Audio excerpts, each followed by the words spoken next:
Hi everyone, welcome to my kitchen. Thank you for joining me today. Piedrazo is what we're talking about. That's a Oaxacan street food. At least that's where I get it. It's from street vendors. And Piedrazo translates as a blow from a stone. So already you know that this is a rambunctious kind of dish. And the piedra, the stone, is this piece of bread that is rock hard. It's dried out completely. Usually in Oaxaca, most people will use something that they call pan de agua. What you're probably going to be using is a piece of baguette for that. And if you're going to serve it the way that I'm going to show you to serve it today, which is more like, we'll call it a bar snack, a spicy bar snack, then you're going to cut the pieces of bread up. I used a Mexican bolillo for this. Cut it up and then dry them out in the oven. No oil, no salt, no nothing. Okay, so I'm going to put these guys into a bowl. We'll come back to that later. But when you think of Piedrazo, you think of salty and vinegary and spicy. Yeah, it just kind of makes your face crunch up, but it's fun. It's like the little kids eating the Sour Patch Kids or something like that, because it will make you go back for more and more and more. So we're going to make this vinegary mixture to start with. It's going to have onion and carrot in it. I'm starting with vinegar. Most of the time in Mexico, it would be a fruit vinegar. So I'm starting with an apple cider vinegar here.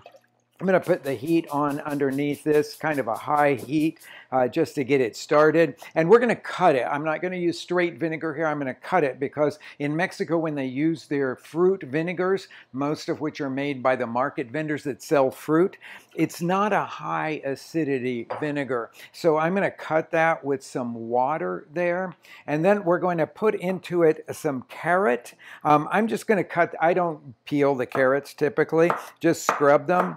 So I'm going to cut across these guys on a bias cut, keeping them thin.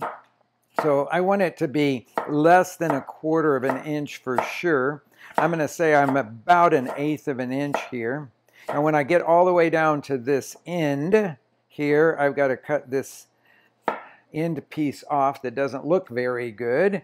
And then finish my cuts. The onion, again, it will be, that one I'll do it about 1/4 of an inch cut. Let me throw these guys in here.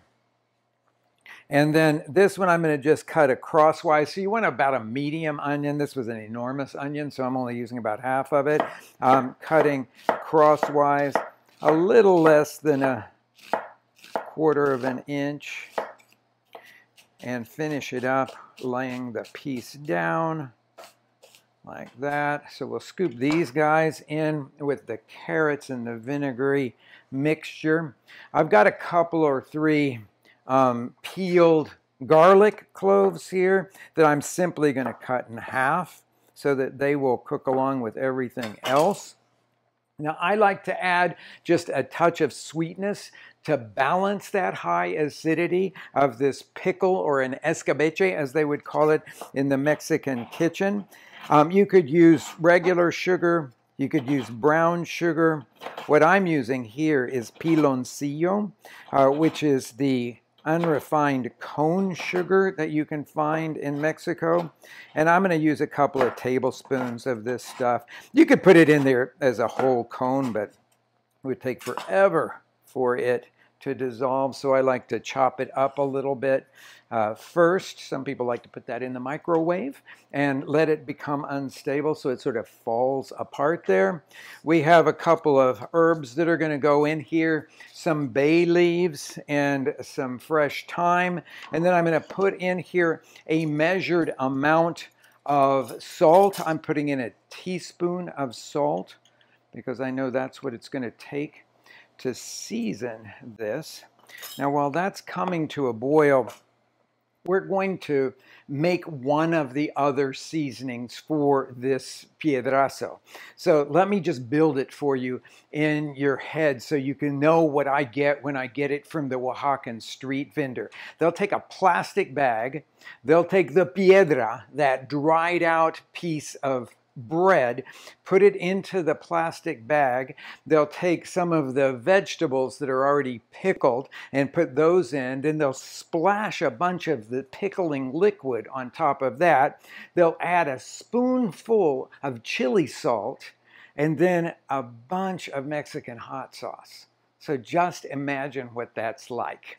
Now, there's people that will do different things. Some people will put pieces of pickled potato in there or pickled mango in there. So there's lots of little variations, but I'm going to show you the most classic version of it. And then the crowning glory is that you put this Oaxacan string cheese, Cassio, on the top of it. Okay, so let me show you how you make chili salt. You can buy chili salt in a lot of Mexican grocery stores, but to tell you the truth, I think it's actually better to just make it yourself. I'm going to start off here with I'm going to make a couple tablespoons of this stuff, and you can store it for a long time because it's just a dry spice. I'm going to put a tablespoon of salt in with a tablespoon of guajillo chili powder. So now come down and look at this. This is the Mexican grocery store near my house has these little packets of the ground chile guajillo and ground arbol pepper. They look exactly the same, but boy, they taste different. The guajillo is way more mellow.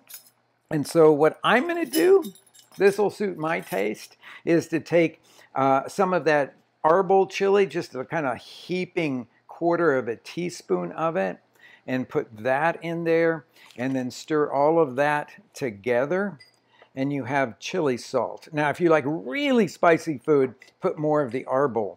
But I think the guajillo is just kind of a medium spice. And if you just make it with guajillo, it's not very good. It's just kind of lame.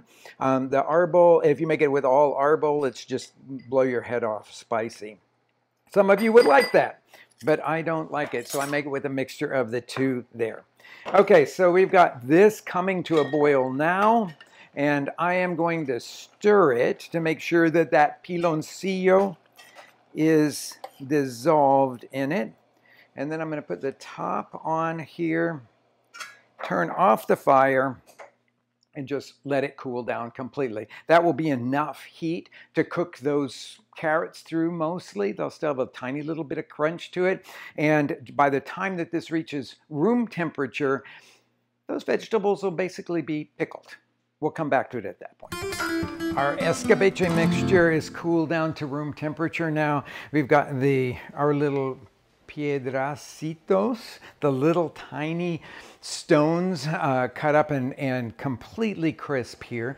Now, the whole thing when you buy it from a street vendor in Mexico is that they'll put the whole piece of bread in there with the vinegary stuff. But as you walk down the street, you'll pull it out and it'll just be soaked on the outside. So you kind of gnaw off that part, stick it back in the vinegary spicy juice, and let it soften again. To make it into a bar snack, I think you kind of have to do a lot of that work for the guests. So I've got the little pieces like this, and I'm going to use a pair of tongs here to pull out all of that pickled vegetable. I'm taking the bay leaves out. So I'll get that, and I just put the pickled garlic in there right with it, and then splash on about a half cup or so of that vinegary juice there and stir it. This isn't an exact science. You have to kind of use your eyes to see, does it look like enough of that beautiful juice there? No, I think that looks really, really nice. Okay, so we'll now put that onto a plate and talk about the traditional way to finish this. So of course this would all be being done in a bag, but I'm going to put our half-soaked bread cubes with the pickled vegetables in escabeche onto this big platter. Now I'm going to take all of the juice. I'm going to use all of the juice on it here. That looks pretty. And then we've got our chili salt that's going to go on here, and we've got our hot sauce. So I'm going to take some of this chili salt to sprinkle it. Oh boy, my mouth is really watering right now. And then Mexican hot sauce. Use your favorite one. I like Tamazula, so I'm going to sprinkle some Tamazula over the top of it. Any of the Mexican varieties will work for this. They are not fermented mash hot sauce. They have a sweeter flavor than, say, Tabasco would have. And then the crowning glory is Cassio Mexican string cheese. So I have a real Cassio here from Oaxaca, okay, so that you can see what that one is like. And then I have a Cassio type or Queso Oaxaca type cheese made in the United States, so I can show you the big difference. So this is made in the really traditional Mexican way, where the long strands are then wound into a ball. So I'm going to take a piece of this off here. I'm going to have to cut that one. And then I'm going to actually cut it into several pieces here so that I can show you how easy it strings, okay? Like string cheese, not so much like mozzarella cheese. So you pull this stuff apart, and you can be very meticulous, and a lot of people in Oaxaca are very meticulous to pull these things apart into tiny, tiny little strings, because it is tough enough to be able to do that with. Now I'm going to show you what it looks like when I try to do that same thing with one of the Oaxaca-style cheeses made in the United States, because you'll notice a big difference in the texture of it. So let me pull that last string into a couple more pieces, and then I'll take a piece of this. Of course, you can see that this one tears very easily. It's not quite as firm, and then when I start to pull it, it's going to pull not into those tiny little strings as much as bigger strings. And the flavor is going to be just a little bit different. This is much more like mozzarella, like a real mozzarella, not like the bulk kind that you can buy in the grocery store, but like a real mozzarella. You could use either one of those things to do it with. But flavor-wise, well, you're going to have this sort of what I call a really rich creaminess and that sort of bouncy texture. So it will remind you of cream at the same time that you've got a very different kind of texture. I bought that Oaxacan string cheese here in the United States from Amazon. So you could do the same thing. It's going to be a little more expensive.